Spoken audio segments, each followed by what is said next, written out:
Miss me, love? Isabella, anong ginagawa mo dito? At sa likod, nakitingin si Maya, parehong nasaktan at naguguluhan. Ay, sorry. Ang clumsy ko. Wala ka bang ibang blouse? Ito lang ang hindi bale. 3 taon, bigla ka na lang babalik. Narinig ko may bago ka. Gusto kong makilala ang replacement ko. Wala kang karapatan. Akala mo ba belong ka dito?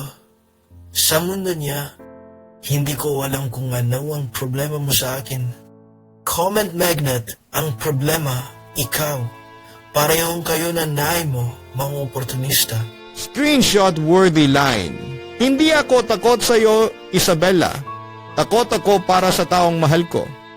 Pero hindi ko hahayaang saktan mo siya o ang pamilya ko. Sisiraan ko lahat ng mahal mo.